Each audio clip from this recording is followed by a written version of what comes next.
CrPC की धारा 83 का सार क्या है? जब कोई व्यक्ति वारंट जारी होने के बाद फरार हो जाए या कानूनी प्रक्रिया से बचने के लिए छिपा हो, पहले धारा 82 के तहत प्रकाशन किया जाता है।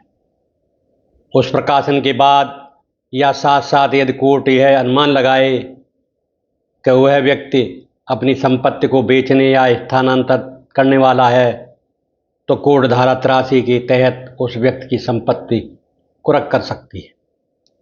संपत्ति से आशय चल और अचल संपत्तियों से है। कुर्की विभिन्न रूप में हो सकती है, जैसे जब्ती, रिसीवर नियुक्त करना व अन्य आदेश। यदि वह संपत्ति ऋण या अन्य चल संपत्ति है तो जब्ती, रिसीवर नियुक्त या किसी को देने से रोका जाना कोर्ट को जो उचित लगे आदेश दे सकती है। यदि संपत्ति अचल है, भूमि इत्यादि, तो कब्जा लेना, रिसीवर नियुक्त करना, किराया रोकना या अन्य उपाय हो सकते हैं। यदि संपत्ति पशुधन या शीघ्र नाश होने वाली हो तो कोर्ट तत्काल बिक्री का आदेश दे सकती है। कुर्की आदेश यदि किसी संपत्ति पर जिले से बाहर लागू करना हो तो उस जिले के जिला मजिस्ट्रेट के सम्मत से किया जा सकता है। यदि कोई तीसरा पक्ष यह दावा करे कि वह संपत्ति का मालिक है तो वह व्यक्ति जिसके खिलाफ प्रक्रिया है उसका न हो तो वह 6 महीने के भीतर आपत्ति कर सकता है। सुप्रीम कोर्ट, हाई कोर्ट के जो प्रमुख निर्णय हैं इस संबंध में वो आपको बताता हूँ। नीचे धारा 83 सीआरपीसी के संबंध में जो केस लॉ हैं वो इस प्रकार हैं। State of Bihar versus Rajballabh Prasad, supreme court.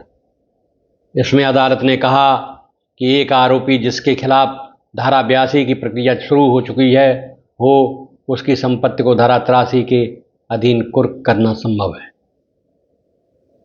दूसरा केस है PM Hari Kumar versus union of India, supreme court.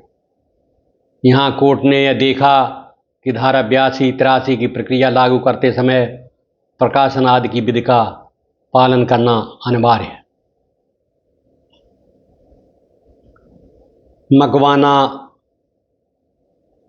मान Guldas Tulsidas versus state of Gujarat, supreme court. इस मामले में कोर्ट ने यह माना कि यदि आरोपी प्रयोज्य हो तो धारा 83 के अधीन संपत्ति पर कोर्ट कार्रवाई कर सकती है। नंबर 4 2024 का एक मामला SLP सुप्रीम कोर्ट।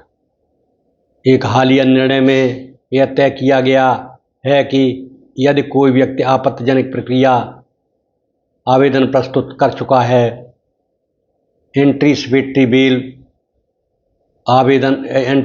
बेल का आवेदन प्रस्तुत कर चुका है, तब भी कोर्ट 82-83 की प्रक्रिया से पीछे हट नहीं सकती।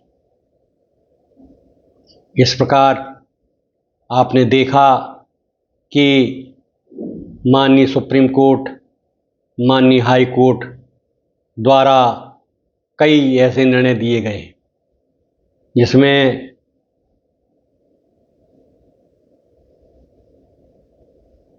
ये केस लॉ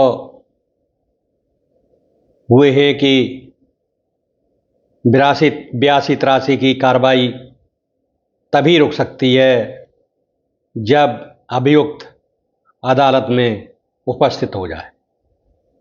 अगर वो अदालत में उपस्थित नहीं होता है तो इसके लिए यह बहुत मुश्किल है कि वो इस 82-83 की प्रक्रिया को जो अदालत द्वारा जारी की गई है उसको रोक पाए, क्योंकि कुर्की संपत्ति की तभी होती है जब वह अभियुक्त फरार घोषित कर दिया जाता है।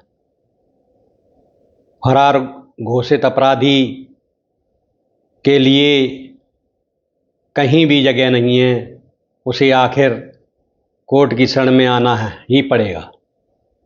यही हमारे न्याय का सिद्धांत है कि कोई भी अभियुक्त अपनी जो भी बात है, जो भी परेशानी है, अगर उसको गलत फंसाया गया है तो वो अपनी बात अदालत में रख सकता है। धन्यवाद।